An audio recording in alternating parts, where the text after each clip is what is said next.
Allez, bonjour à tous et merci de votre large fidélité. Vous regardez FM Télévision, vous nous regardez également sur notre chaîne YouTube Fondation Malo Télévision. On vous retrouve en tout cas dans le cadre de cette émission FM Sport qui, pour ce jour, l'émission sera très spéciale, vous allez comprendre tout à l'heure. Ce sera le temps pour nous de revenir dans les objectifs domestiques. On va parler du championnat national.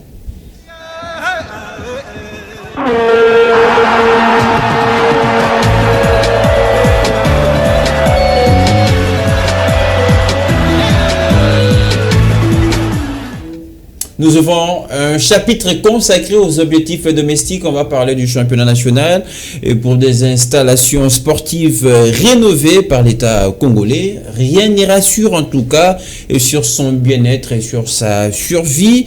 De plus en plus de violences s'intensifient dans les différents stades qui abritent ce championnat national. On va rappeler la 29e édition. Kinshasa, au Katanga, Goma, comme ailleurs, il n'y a que de violences qui passent un petit peu en vitesse de croisière. On va se réfléchir sur les remèdes, en tout cas pour arrêter ces fléaux. Madame, monsieur, mais d'abord une question à vous, et donc Engo, il y a des violences qui passent de violence en violence, il y a des matchs qui se passent avec des violences en tout cas, mais c'est quoi les vrais problèmes selon vous? Je crois que d'abord, on n'a pas renforcé la sécurité puisqu'on avait déjà parlé lorsqu'il y avait eu de réhabilitation de ces stades-là. On avait parlé aussi ici de la, comment je vais dire, question de bien garder ces installations. On avait déjà parlé, il fallait au moins renforcer la sécurité. On sait très bien nos équipes, comment ils se comportent. Là, je vois directement l'équipe il y a trop de... On va rappeler les problèmes, ce n'est pas les équipes, mais ce sont les supporters. Les supporters, c'est ça. Les supporters des clubs, en tout cas, quand je parle qui savent de troubles. Oui. Exactement, quand on voit les supporters de Renaissance, de l'AS Vita Club, des Daring Club Motema Pembe, ce sont eux qui sont habitués de faire ces genres de désordre. Et il fallait au moins penser à renforcer la sécurité au stade. Mais d'autre part, les dirigeants ont cette responsabilité-là de renforcer la sécurité, comme je l'ai dit précédemment. Et il faut aussi parler au club. Je vais vous rappeler, il y a une ministre, par exemple, François Claude Kaboulo, qui a invité les présidents sectionnels, les présidents de supporters des différents clubs, et pour une communication importante sur la protection de nos installations sportives. Mais qu'est-ce qu'il faut faire de plus? Ça n'a rien abouti, c'est clair que ça s'est fait, et ça s'est fait aussi à plusieurs fois, mais ça n'aboutit pas. Je pense qu'il faut penser maintenant aux sanctions. Et voilà, j'espère peut-être ça pourra comprendre. Et si on a des matchs huis clos, il faut qu'on les sente. Un match huis clos, Renaissance AS Vita Club, il n'y a pas de supporters. Je pense que ça pourra... Je vais vous interrompre pour vous dire, des sanctions cette année, on en a connu. Après le derby qui entre V-Club et des Sampé, il y avait des sanctions pour les deux équipes, mais après on a vu V-Club récemment après sa défaite contre Magné Malignon, le supporter très furieux en tout cas ont commencé un petit peu à casser. Mais est-ce qu'il y aura une solution fiable pour arrêter les violences au niveau des stades? Tout d'abord, ces supporters doivent comprendre que les terrains de football ne sont pas les arènes de combat de boxe. Quand vous perdez, c'est le sport, la sportivité. Le sport, le foot, c'est un sport de cohésion, d'amour. Vous avez perdu, sortez fair play, fair play, sortez calmement au stade au lieu de casser, abîmer, et puis vous allez encore pleurer. Ici au Congo, nous n'avons rien comme infrastructure sportive qui remplit de conditions de la CAF, de la FIFA, tout ça. Les supporters doivent comprendre que le football n'est pas un sport de combat. Vous venez au stade, vous perdez. Sortez calmement. Aujourd'hui, quand vous cassez, ce sont des équipes qui encombrent. Ce sont des équipes qui sont surchargées, j'allais dire. Parce que ce sont des équipes-là qui payent les amendes que la fédération ou encore le ministère... Vous voyez un peu. Ces supporters-là ne contribuent même pas à cette équipe. Mais ça me fait très mal, avant peut-être de voir ces aspects-là. Mais regardez comment ce stade Tata Raphaël, à quoi il ressemblait avant le 9e de la francophonie. Aujourd'hui, grâce à ces jeux-là, l'État a mis des moyens pour réhabiliter en grande partie ces stades. Pour moi, j'ai l'impression que ça a été ressuscité. Mais est-ce que les supporters ne peuvent pas comprendre cela? Tout à l'heure, on a parlé de la communication, il fallait communiquer. On a vu le ministre avait appelé le président sectionnaire. Est-ce que ces présidents-là, à leur tour, ont communiqué sur l'importance de garder un bon état nos C'est ce qui est aussi important. Vous savez, il y a une chose, les supporters, parfois aussi, des grandes équipes comme V-Club, DSMP, les habitués, Renaissance, la foule ce sont des supporters qui mettent un peu beaucoup de pression sur leurs équipes. Les dirigeants ont deux parts de choses. La part de voir les supporters, de parler avec eux, et la part de faire en sorte que les équipes répondent vraiment aux attentes des supporters. Répondre à des supporters, acheter de bons joueurs, faire de bonnes prestations. Parce que la sécurité, certes, la sécurité, on a nos policiers. Le civisme. Et que font-ils? Vous savez d'ailleurs au stade. Il y a- Excusez-moi Joseph, accordez-moi même 30 secondes, vous avez évoqué le cas de policiers, mais s'il faut le parler clairement, Lionel, nous tous nous partons au stade, nous voyons comment est-ce que les policiers sont. D'ailleurs, eux-mêmes, on a l'impression qu'ils soutiennent ces actes-là, et d'ailleurs, eux-mêmes, ils soutiennent le fraude. Il y a même des gens qui n'achètent pas des billets, ils négocient avec des policiers, ils accèdent au stade. Alors je crois qu'il va falloir renforcer la sécurité, comme on l'a vu au jeu de la francophonie, il n'y avait pas toutes ces histoires-là, parce qu'il y avait eu quand même de services sécuritaires comme, à l'occurrence, de la présidence, comment on appelle les Chikata, communément appelés Chikata. Pourquoi pas penser à ça, puisqu'on en a déjà parlé, on a organisé de réunions avec le comité de toutes les équipes et le ministère. Il y a une chose très importante. Des mesures sécuritaires à renforcer. Est-ce qu'il ne faut pas faire aussi comme en Europe où on avait des vidéos de surveillance pour voir qui jette, qui casse? Mais vous savez, Lionel, il y a aussi une chose très très importante qu'on ne doit pas mettre de côté. Il y a un adage qui dit « Un ventre en famille n'a pas d'oreille ». Pourquoi je vais évoquer ces cas-là? Aujourd'hui, vous voulez que les supporters se plient, quand vous perdez, vous sortez. Est-ce que les dirigeants des clubs, à leur tour, ils satisfait les supporters? Comment on va satisfaire les supporters? Mais c'est un domaine de résultat, par exemple, ça peut toujours arriver. Comme tout ce qui arrive à lorsque vous cumulez les défaites en défaite, même à l'Europe, on le voit. Même à l'Europe, on le voit. Les supporters qui vont protester. Comme l'équipe ne gagne pas, c'est juste on n'encourage pas les casses. Je disais ça ici. Il y a deux parts de responsabilité chez les dirigeants. Vous appelez vos supporters, améliorer la morale. Oui, c'est ça. Parce que lorsque vous voulez que les supporters s'alignent à votre idéologie, vous devez d'une part aussi répondre aux besoins des supporters. C'est quoi les besoins des supporters? C'est l'exemple de FC Barcelone. Oui. Dès saison de FC Barcelone a été relégué en Ligue Europa, qui est considéré comme une humiliation pour un grand club de son rang. Mais on n'a jamais vu nulle part les supporters en cassé. Ça aussi. Marseille c'est une équipe. Il n'y a pas que cette histoire. Les dirigeants ont une part de conscientiser les supporters, ils ont aussi une part de remplir les obligations des supporters. Parce que eux aussi, quand ils viennent au stade, ils veulent être satisfaits. Quand vous venez par exemple avec club, on ne disconvient pas. Je veux le cas de club. Vous perdez des matchs de suite, avec une grande équipe. Vous perdez des matchs de suite. C'est pas que vous perdez ici, comprendre. Au stade Raphaël, à domicile, vous perdez Antoine devrait comprendre une équipe qui a une année laissez-moi compléter vos idées. Comment c'est qu'il apparaît juste? Ce sont des obligations que les dirigeants vers les supporters. Les supporters sont tort déclassés, c'est pas bien déclassé. Mais les clubs aussi doivent répondre. Nous avons vu de grands matchs. Nous avons vu d'ailleurs hier, on a vu le match contre l'Argentine et le Brésil. Il y a eu des affrontements, il y a eu des interventions. Mais ça n'a rien à voir avec. Exactement. C'est dont on parle. Non, je prends un exemple. Nous avons vu le match de Marseille, la confrontation Marseille entre Lyon. On voit comment est-ce que les supporters se battent entre eux, s'affrontent. Alors, je pense que c'est plus la sécurité. Il faut renforcer la sécurité dont je parle. On avait vu pendant les Jeux de la francophonie, il y a eu des gens qui ont essayé de jeter de la pierre sur l'heure des Jeux. On a vu un policier en saisir cette personne-là et puis l'amener en tôle. Donc, je crois qu'il doit y avoir des sanctions fortes, que ça soit au club, que ça soit aussi est-ce que la solution ne serait pas, par exemple, de déclarer cette 29e édition à huis clos? Non. C'est difficile. Pour moi, je voterai pour ça. C'est difficile.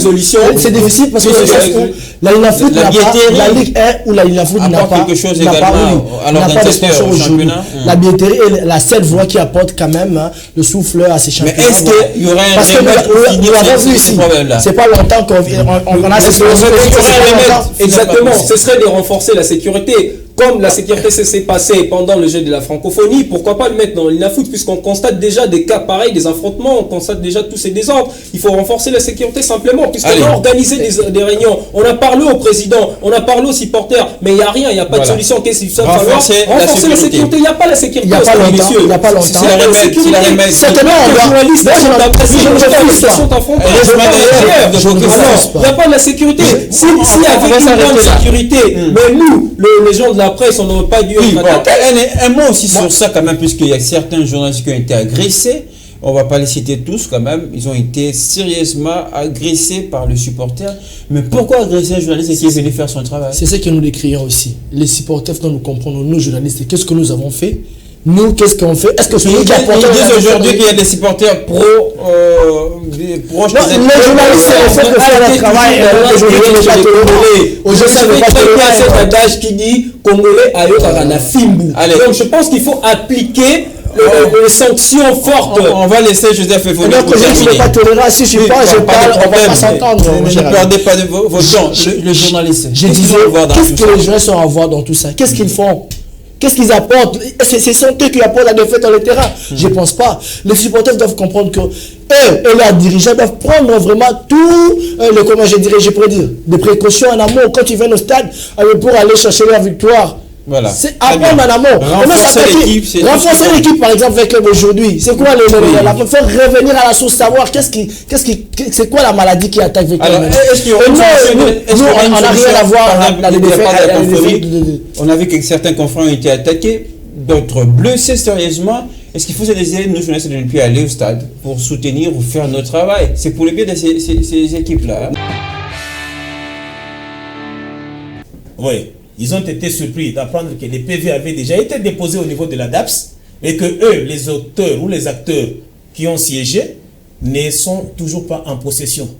Vous comprenez que là, on a encore violé les textes qui régissent le basketball.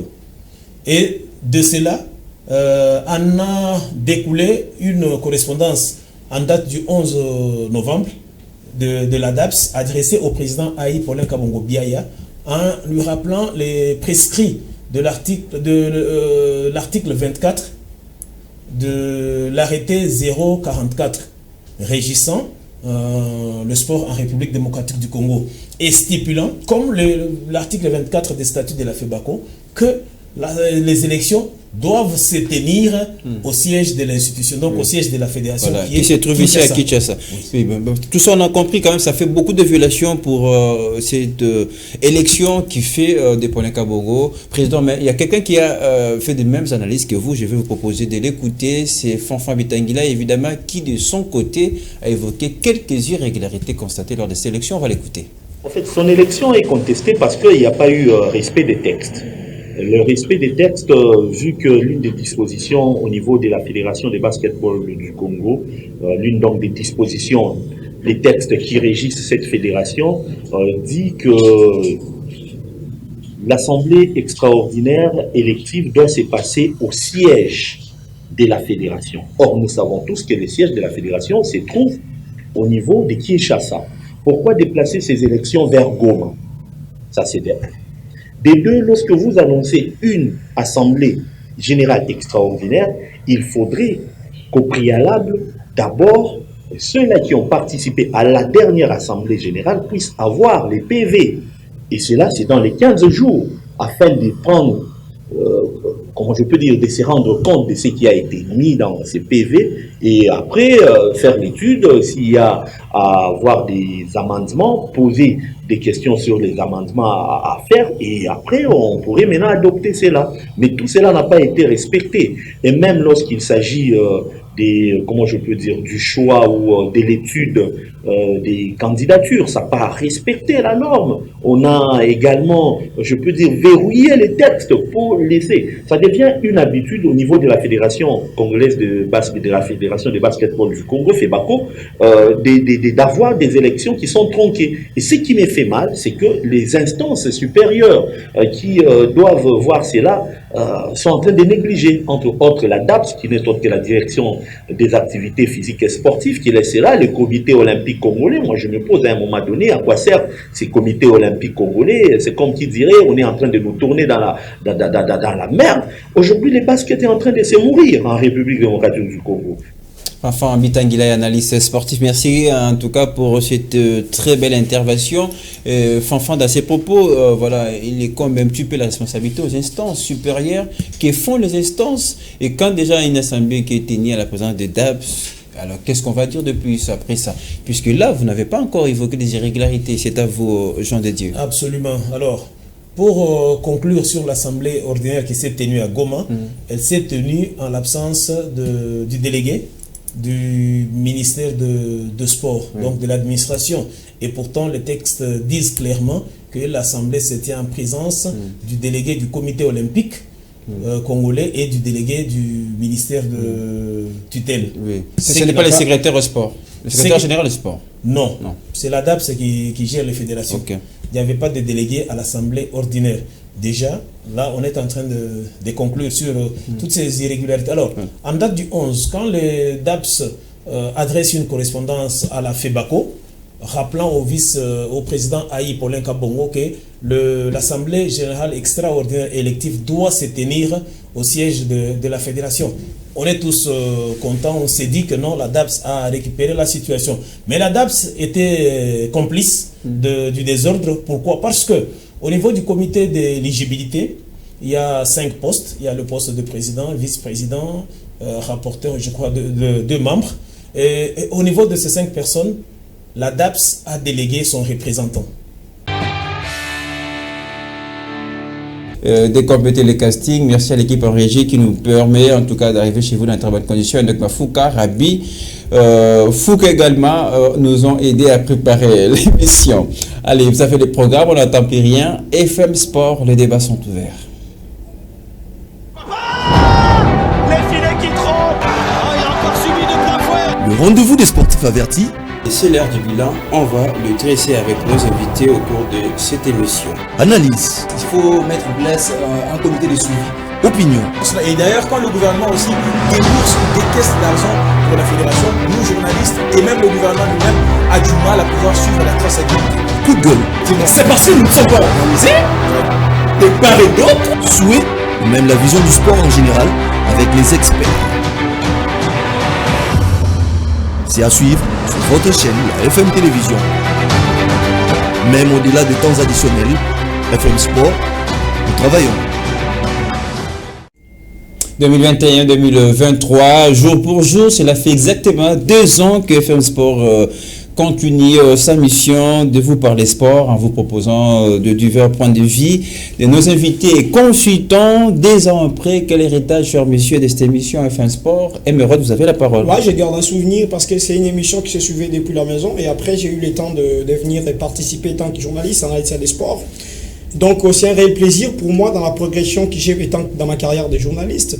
Et aussi, je garde un souvenir pour cette émission qui se construit dans l'objectivité. Et voilà, il y a toute une panoplie de journalistes et de jeunes journalistes qui sont passés par ici. Donc, il y a même des aînés. On a réussi à enrôler pendant nos 2 ans de vie récemment, la semaine dernière. Il y a eu sur ce plateau Jean-Dédier Mukendi. Voilà. C'est très bien, c'est un enrichissement qui fait du bien pour cette émission. Donc voilà, avec un présentateur aussi qui connaît les sports, les foot en particulier. Donc voilà, je suis très ravi et je garde un souvenir très important pour cette Alors avant d'avoir vos témoignages, mais qu'est-ce que vous aimez particulièrement de cette émission? Puisque ici, quand on vient, on a son temps additionnel, autre sujet d'actualité. Quand on passe ici, on se prépare à la question d'actualité avec la rubrique Les Dribbles. Qu'est-ce que vous aimez particulièrement d'Elfem Moukeba? Le dribble et une question d'actualité, c'est quelque chose que je ne trouve pas dans d'autres émissions. Ce n'est pas une façon de critiquer les autres, mais c'est quelque chose de particularité que je trouve ici. Et je me retrouve comme si je parle sur Canal+, Sport ou autre chose. En tout cas, ça c'est un coup de chapeau à Lionel Ngolo qui vous continuez toujours avec FM Mais surtout à toute l'équipe qui œuvre pour la fabrication, la réussite de cette émission. Moi, je peux dire que j'ai fait mon stage académique ici à FM Sport, FM Télévision. Oui, je voulais dire, c'est ma maison et j'ai aussi participé lors de la création de cette émission. Vous m'avez parlé, même si j'avais un peu négligé au début. Voilà. Aujourd'hui, Lionel Ngolo me donne cette chance de parler sur FM Télévision. Je suis aussi suivi de partout ici, sur toute la ville de Kinshasa. C'est quelque chose à féliciter vraiment. Merci beaucoup. Vous aimez quelque chose particulièrement quand vous passez par ici? Les rubriques, oui, bien évidemment. C'est pas les rubriques qui sont dans toutes les émissions. Quand même, ça fait une particularité. C'est important dans le métier du journalisme et j'apprécie. Je crois que vous avez vos temps additionnels tous les deux. Autre sujet d'actualité, c'est à retrouver, en tout cas, à la fin. Vous voulez ajouter? Oui, je pense qu'avec l'année qui suit, vous allez encore créer d'autres choses qui ne se retrouvent pas dans d'autres émissions. Tout à fait, voilà, on l'espère en tout cas. Merci à tous les deux pour vos précieux témoignages. Pour vous, chers téléspectateurs, vous pouvez toujours nous écrire et nous donner vos impressions par rapport à l'émission. Ça se passe sur notre page Facebook. Allez, on va fermer le chapitre anniversaire qu'on célébrera dans les prochains jours. Place à présent au débat avec nos invités.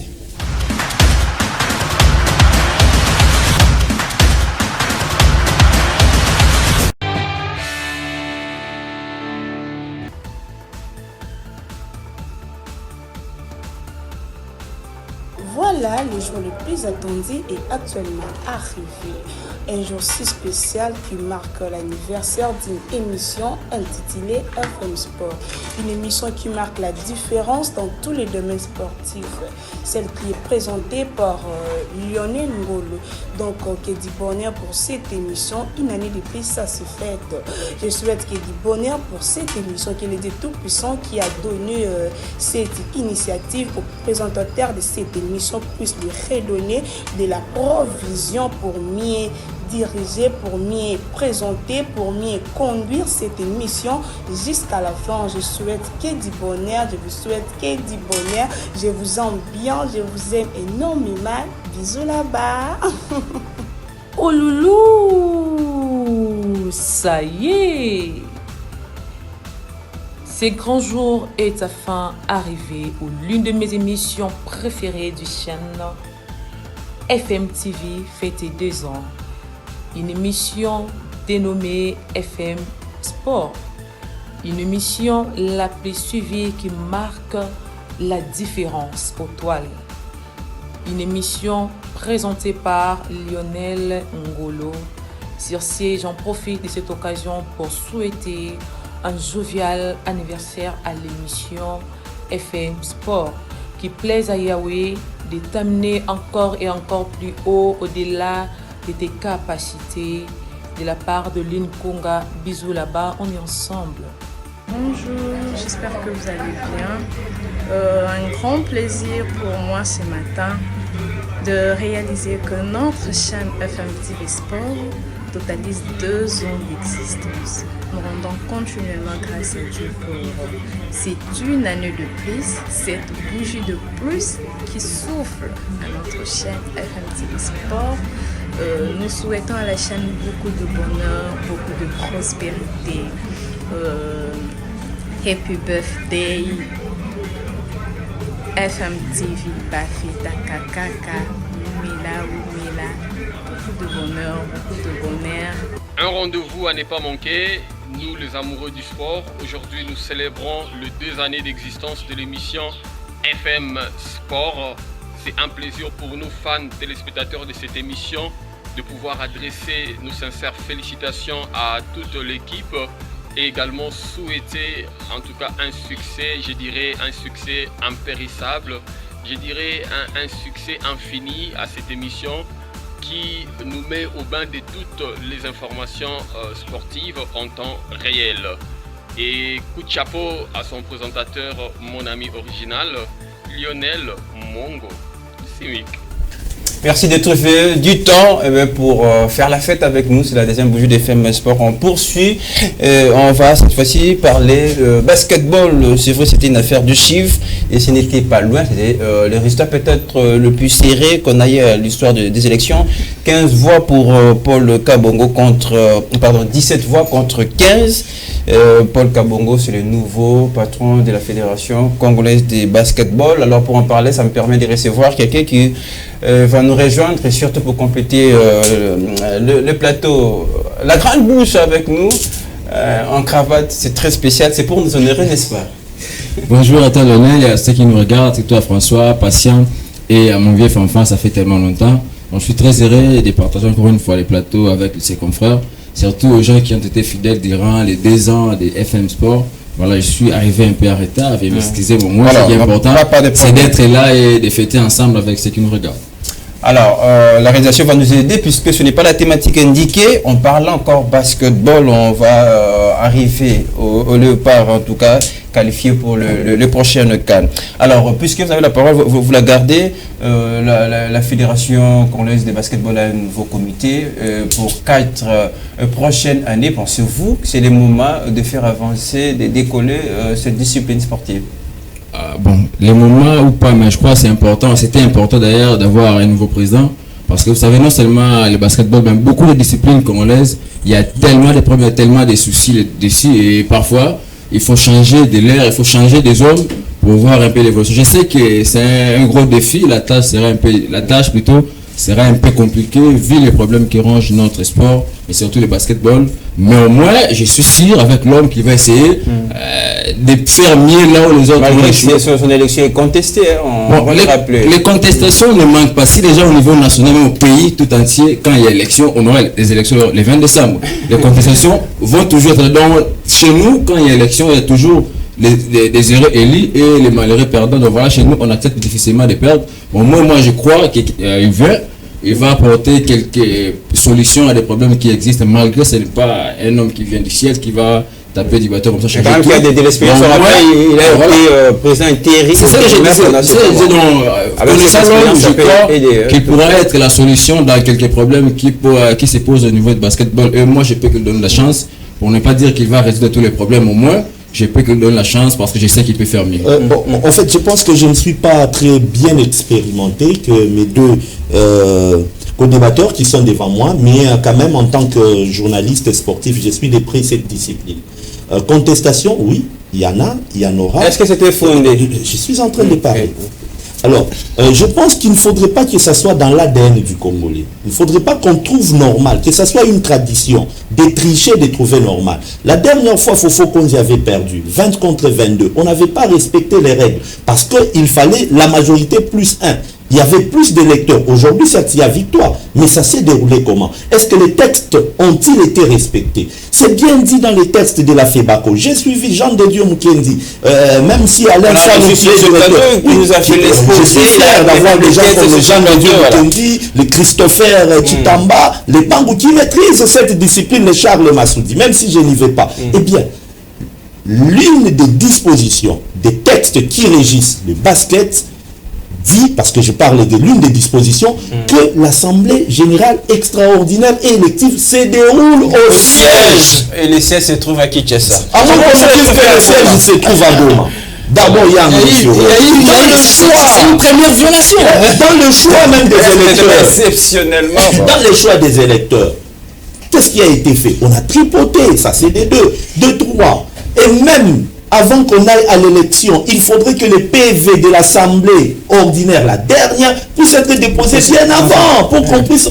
Ça n'a pas été fait. J'ai beaucoup d'estime pour Paulin Kabongo, que je connais depuis que j'ai commencé la presse sportive. D'ailleurs, je pense qu'il doit être parmi les premières personnes que j'avais interviewées au BC Lupopo en 2002 à Lubumbashi. Paulin Kabongo, c'était un vice-président de cette équipe de BC Lupopo, un juriste, il maîtrise, c'est un avocat, il maîtrise bien les textes. Et d'ailleurs, c'est très grave lorsqu'on maîtrise les textes et qu'on est en train de les enfreindre. Voilà. Et je pense que les avocats connaissent un adage où... je suis en train... Non, je vais permettre... Elle va circuler, j'ai dit qu'il maîtrise mieux, j'aimerais juste épingler et demander à mon confrère qu'on ne doit pas accepter parce qu'on doit accepter. Vous savez, il y a des élections qui nous amènent vers... Aujourd'hui, je le disais à quelqu'un, les premières élections, on avait moins de 30 ans. On ne va pas toujours rester dans les histoires que Tomeka d'abord, oui. Tomeka, les années passent. Après la maturité. Voilà. Il a fait l'intérim durant, je pense, 2 ans. Qu'est-ce qu'il nous a donné comme résultat? Et pourquoi est-ce qu'il doit s'accrocher? Voilà, je m'arrête par là. Je pense que le basket congolais a beaucoup souffert.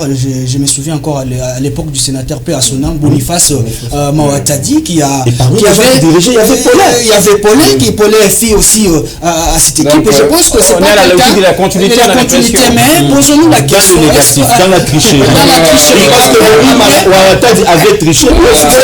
Donc, quand vous regardez en termes de chronologie, l'évolution en termes des élections côté basketball, vous verrez toujours qu'il y aura des violations, il y aura toujours. Mais il y a un problème. Nous avions des talents. C'est l'une des disciplines qui ramène de résultats ici en République démocratique du Congo. À chaque année, ils participent à des compétitions zone 4 et tout ça. Mais début d'année, il y a quand même cette déroute puisque nous... Mais jusque-là, moi je dirais, il y a un système que le défunt Boniface Mawatadi a laissé dans le basket basketball et aujourd'hui ça nous handicape. C'est-à-dire quoi? Avec le cerveau, Tony Chelo, un vieux encore que je connais bien depuis que à Lubumbashi, il maîtrise le basketball, mais il voit aussi qu'il n'y a pas de bons ressorts. Imaginez-vous une grande fédération qui manque de moyens pour faire déplacer. Oh, il fallait crier non, les ministres ne s'occupent pas, mais vous-même à l'interne, il n'y a pas de sérieux. Comment voulez-vous que l'État vous accompagne? Donc, vous verrez que dans le basket, il y a une maladie qu'on doit traiter, c'est-à-dire un système déboulonné d'abord ce système. En tout cas, ça va aider. Est-ce qu'aujourd'hui on peut dire les basketball congolais passionnent encore? On en a connu à une certaine période où tout le monde, quand on les lançait, un petit peu ma taille et la vôtre aussi, on rêvait tous jouer au basketball. Est-ce que ça passionne jusqu'aujourd'hui? Heureusement, moi j'ai eu la chance de jouer au basket. De deux aussi, j'ai eu la chance de vivre encore 5 ans avec le président Kamis au niveau de la Ligue Pro Bakim. Bon, je vais vous dire que c'était vraiment un coup monté de toute pièce. Vous allez comprendre d'abord pourquoi on a délogé les élections pour que ça puisse avoir lieu au niveau des Goma. Vous allez comprendre qu'il y avait des gens qui n'ont pas les moyens de transport. Quand on vous paye d'abord le billet, vous êtes déjà corrompu d'avance. Vous comprenez? Et quand on voit que non, on ne peut pas organiser en termes de tests, vous allez aller voir le règlement, le code 16, si je ne m'abuse pas au niveau de la l'alinéa 2, vous allez comprendre qu'on pouvait d'abord respecter ces textes. Parce qu'après 2 ans, il y a eu report, vous êtes dans l'intérim, vous êtes en train de jouer à ces jeux-là pour pouvoir endormir les gens, que les gens se fatiguent, que les gens ne puissent plus se donner à ces élections, afin que vous puissiez boutiquer les élections. C'est ce qui a été fait. Le pari est gagné pour Paul. Mais cette fois-ci, vous parlez de l'avenir. Est-ce qu'il y a de l'avenir avec le basketball, avec ces l'avenir avec qui il faut là, nous restons dans les intérêts. Écoutez, là, c'est nous voulons le développement du basketball. Heureusement, il y en a certains qui voient les choses positivement.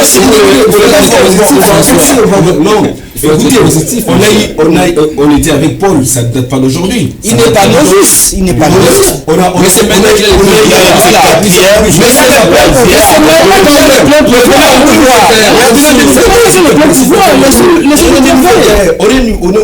on est en Tunisie.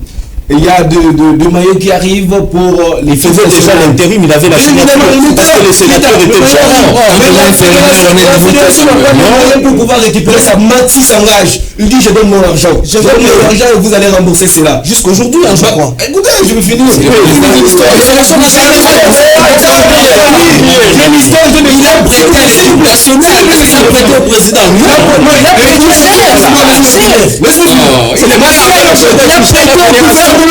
Merci de bourser l'argent. Merci de bourser son argent. Les fédérations sont et après la fédération lui dit, cher monsieur, tu peux rentrer dans ton club. Lorsque le gouvernement va débourser l'argent, on va te donner. Le gouvernement débourse l'argent. Mon cher, on te dit, si tu ne veux pas, tu ne viens plus à l'équipe nationale, tu ne peux pas nous obliger à pouvoir te payer. On va te payer quand on voudra. Mais ça devient à l'époque, il a été vous dire, j'étais avec Kamis. Je sais qu'il avait Kamis pour sa campagne. Kamis était dans les comités. Kamis disait tout haut ce que certains passaient tout bas. Et Kamis, je pense que c'est la raison pour laquelle il a été éjecté. Quand on soutient un candidat, quand il perd aux élections, il faut savoir l'accepter. Ce n'est pas parce que j'ai soutenu un candidat qui l'a perdu, mais il faut tout voir en noir. Quelqu'un qui a perdu, c'est maintenant qu'il est plein pouvoir, attendant qu'il travaille.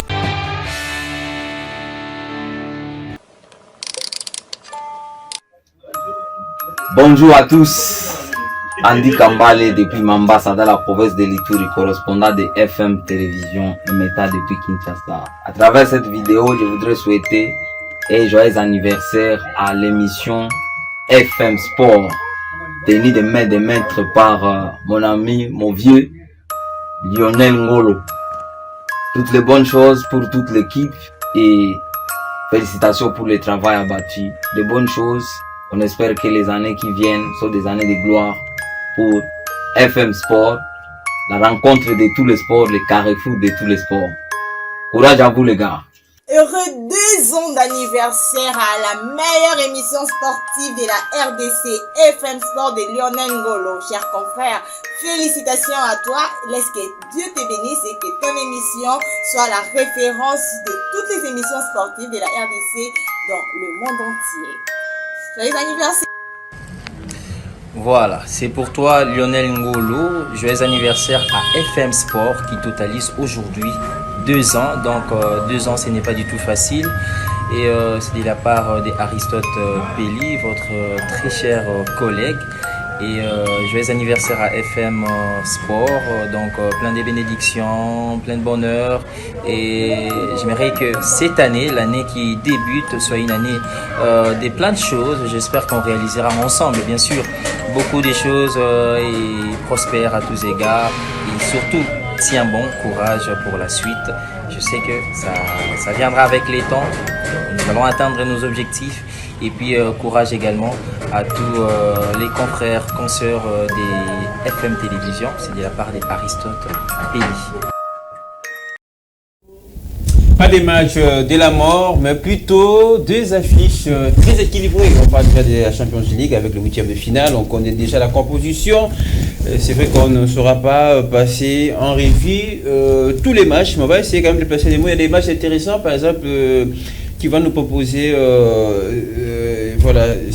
cette confrontation entre l'FC Porto et Arsenal, mais quand même ça sera très dynamique. C'est deux équipes joueuses. Oui, on l'a senti lors de matchs de poule. On a senti, par exemple, le Porto qui s'est pas mal assorti lors de la dernière journée où il a fait un carton. Vraiment, c'était un bon match. Il s'est retrouvé dans un groupe où il y avait Barcelone, bien qu'il a perdu en aller comme retour contre l'FC Barcelone. Porto rappelle qu'il a fini en deuxième position, mais en même pot avec le même nombre de points avec Barça. Avec Barcelone, il a fait un bon match de poule. Et il y a aussi Atlético Madrid, bien qu'il était face aussi à Lazio, il a eu un peu de complications, mais il a quand même assuré sa suprématie étant Atlético Madrid. Donc on aura une très belle affiche, un très bon match. Une très belle confrontation d'ailleurs de cette compétition. C'est l'Inter plutôt qui va jouer à Atlético. Tout à fait. Allez, puisque déjà vous l'évoquez, Inter Atlético de Madrid, c'est un grand match, puisqu'on reconnaît les deux équipes très réputées pour le système défensif. Eh bien, ils vont se croiser. Les entraîneurs sont aussi reconnus par ces tactiques-là. Et qui de ces deux clubs voyez-vous favoris? Bon, tout à fait, comme vous l'avez déjà souligné, ces deux équipes ont une même identité de jeu défensif. Donc voilà, c'est ça. Même si avec l'Inter, ça commence à jouer un peu, avec l'offensive, l'arrivée de Thuram, on sent vraiment que ça commence à se construire. Voilà. Exactement. Donc pour JG, pour répondre à votre question, si entre les deux qui sont qualifiés, moi je dirais peut-être l'Inter lorsque je vois dans la qualité offensive qu'ils ont, avec Thuram comme je viens de l'évoquer. Mais on ne va pas oublier quand même la belle performance de l'Atlético en championnat. Voilà, avec Griezmann qui est vraiment de retour et en forme à 100%. Exactement, ils sont en forme et il avait planté aussi un doublé, je m'en souviens, et un triplé, donc extraordinaire. Je crois que c'est un match. C'est ces matchs-là qui a les chances, c'est ces matchs-là qu'on aura du feu. Mais j'espère pas qu'il y aura trop de buts. Il n'y aura pas trop de buts comme on l'a déjà évoqué. Mais l'Inter, s'est qualifié. Il n'est pas favori parce qu'il vient réitérer l'espoir de l'année passée. Alors, le Paris Saint-Germain qui est passé à quelques poussières de quitter la compétition. Le Paris Saint-Germain, en tout cas, qui est qualifié, on rappelle, jouera la Real Sociedad. Ça aussi, c'est un match intéressant. À la portée de Kylian Mbappé peut-être. Un match très intéressant avec un Paris Saint-Germain moribond. Malgré que cette saison, ils ont quand même un entraîneur réputé pour le système de jeu, même la santé des Paris Saint-Germain n'est pas vraiment assez bonne. Le nom, ça va avec le talent que le Paris Saint-Germain en a. Ils ont aujourd'hui Mbappé, Colomani, il y a des mêlés qui a débarqué. Mais la qualité de jeu de cette équipe de la Real Sociedad, ça sera ça aussi. C'est la grosse surprise aussi, la Real Sociedad qui a terminé en tête de son groupe. Donc en termes de talent, en termes de nom, le Paris Saint-Germain part favori, mais en termes de qualité de jeu. Donc c'est un match qui s'annonce très alléchant pour le Paris. Très bien. Est-ce que pour une fois, Paris Saint-Germain va compter sur sa star, Kylian Mbappé, qui est un petit peu le sauveur, celui qui marque à chaque match, celui qui débloque c'est ça maintenant. C'est ça maintenant. Je le redis encore dans une autre manière. Avec le Paris Saint-Germain, ils peuvent compter à Kylian Mbappé, mais avec le Real Sociedad, c'est le collectif qui pèse. Donc voilà, le collectif pèse toujours plus que les individualités. Donc ça sera vraiment un match très alléchant. Et surtout Kylian n'est pas tellement si au top par rapport à la saison dernière en Ligue des Champions. On a vu, il marque de buts. Est-ce que lui, il n'a pas maintenant la tête ailleurs, puisque en fin de saison, il sera joueur libre? Est-ce qu'il ne répartira pas peut-être cette ouais, on peut dire peut-être ça, mais Kylian, c'est toujours le PSG, ça a été toujours un rêve pour Kylian de jouer à Parc des Princes et porter le maillot parisien. Mais s'il faut revenir à votre question d'avance, que Kylian Mbappé n'est pas totalement au point, comme je l'ai dit précédemment, c'est-à-dire qu'il n'est pas si impactant par rapport à l'année dernière. On l'a vu, on l'a ressenti, on a vu comment est-ce qu'il a été saisi. Il ne faut pas oublier aussi à la forme de l'équipe. Hein. Non, mais le collectif dans cette équipe-là, il y a beaucoup de talent. On voit déjà Asensio qui non, la forme de l'équipe. Vous pouvez avoir des talents, mais l'équipe, dans ces temps-là, ça ne répond pas comme... l'équipe parisienne, on l'a toujours dit, c'est une équipe qui ronronne dans le contenu, dans le fond de jeu, dans tout ce qu'il produit dans la télévision. Bon, on ne va pas rester dans ces matchs-là, mais je voulais quand même qu'on essaie de réfléchir sur quelques clubs. Il y a par exemple Manchester City. Est-ce qu'il est vraiment prêt à défendre son titre cette saison? On rappelle Manchester City qui est placé en quatrième du championnat de la Première Ligue. Est-ce qu'on va dire que Manchester City est en crise au moment où il faut déjà se préparer pour aller défendre, peut-être conserver son trophée? Moi, je dirais Manchester City garde toujours sa position, même au championnat, bien que les championnats. Cette saison, c'est vraiment un peu équilibré avec des surprises comme Aston Villa, mais on sent les Citizens galvanisés d'une part, surtout en Ligue des Champions. Et en face de lui, cette fois-ci, il sera face à Copenhague, une équipe un peu moins. Dans cette compétition, je ne vois pas City trébucher devant Copenhague, ça serait un peu difficile. Moi d'ailleurs, je dirais que City pourrait faire l'aller-retour en carton plein. Ça ne sera pas très difficile pour City de franchir l'étape de Copenhague. Bien qu'au championnat, il y a vraiment un peu du dynamisme. On voit Newcastle, Arsenal, Aston Villa qui surgit un moment, on voit Liverpool aussi qui fait des surprises.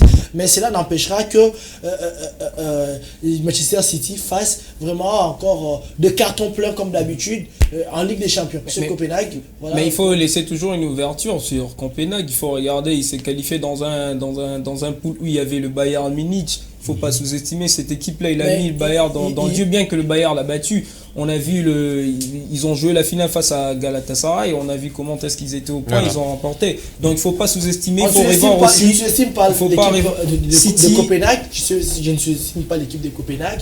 Bien que le football a des surprises, mais je ne vois pas vraiment Manchester City trébucher devant Copenhague. Tout à fait. Mais pendant ce temps, il y a par exemple des équipes qui ont toujours été là, présentes, du City, le Bayern Munich et les Real de Madrid, qui ont pris l'habitude. Mais pourquoi ces deux équipes ne s'arrêtent jamais? C'est par rapport à leur performance de chaque année. Ils cherchent toujours à chaque année de confirmer.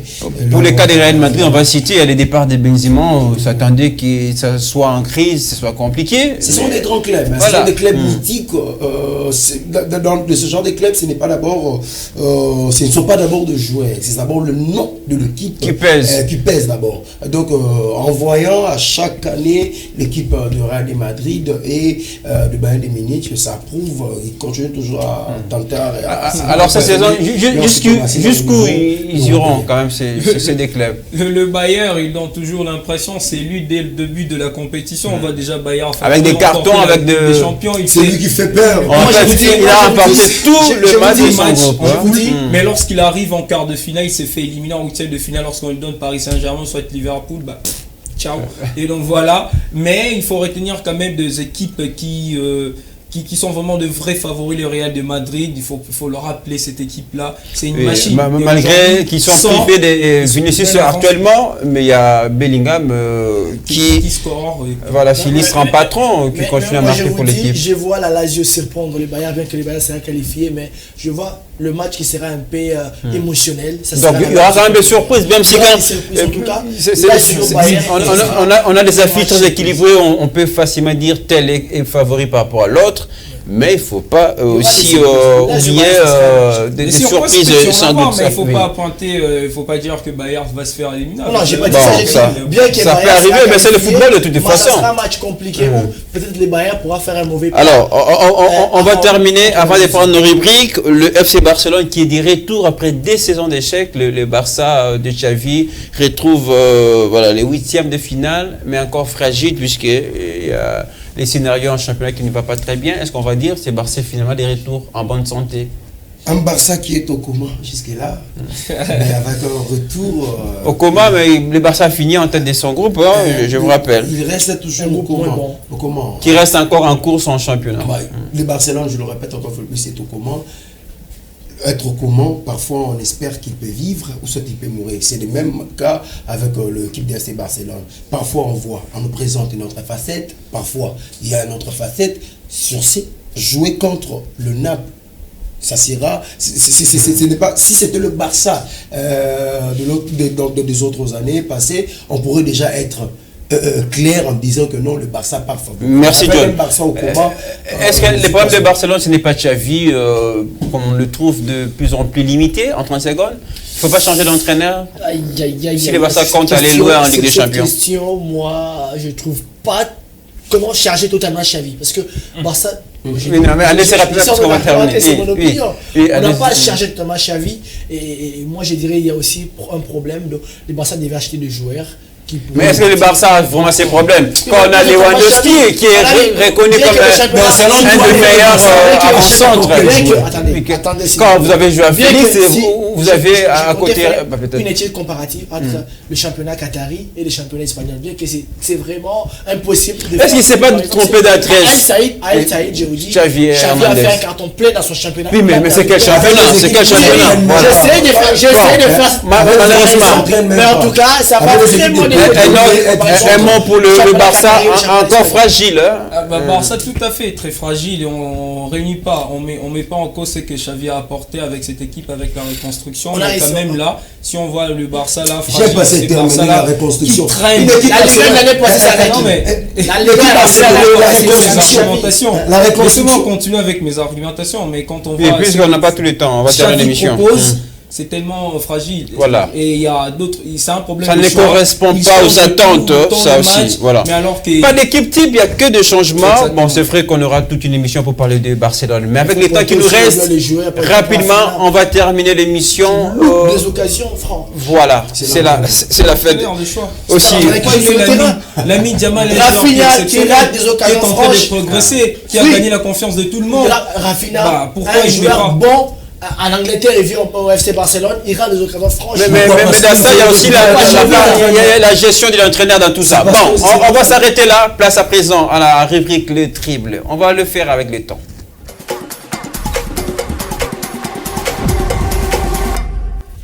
Alors, aujourd'hui, on ne va pas se précipiter pour se dribbler, puisque c'est la fête. C'est l'anniversaire de l'émission. Alors, pour la rubrique Les Triples, c'est qu'on vous propose, chers messieurs, c'est vos vœux, évidemment, par rapport au sport congolais en 2024. Aujourd'hui, il n'y aura pas d'états additionnels. On va s'arrêter à la rubrique Les Triples. Vos vœux, en tout cas, par rapport au sport congolais en 2024. Et donc, on commence avec vous. Qu'est-ce que vous souhaitez pour les sports congolais?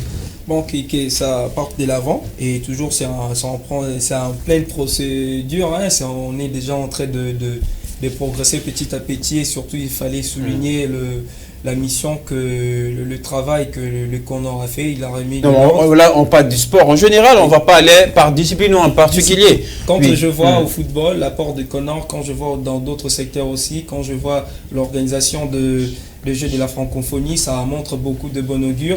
Et voilà, pourquoi pas espérer organiser des grandes compétitions, hormis le jeu de la francophonie, pourquoi pas donner une éventuelle candidature au CHAN, ou soit à la CAN.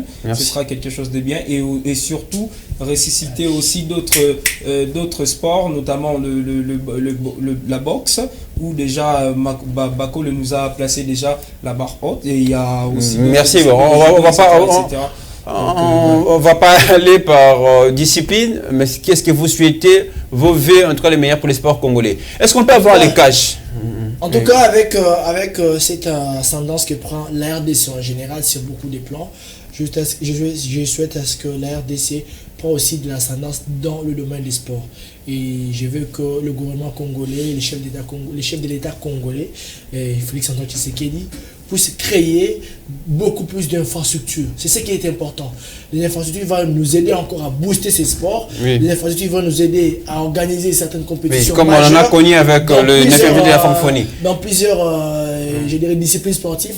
Dernièrement, on avait évoqué les cas de l'organisation de la CAN handball ici en RDC. Vous voyez, merci beaucoup. Alors, la création des infrastructures sera vraiment une bonne chose. C'est vrai, il y a beaucoup de choses à souhaiter, ce qu'on l'envie de meilleur pour notre sport. John, on termine avec vous. Voilà, je sais que je l'aimais parce que vous avez beaucoup plus insisté sur le sport.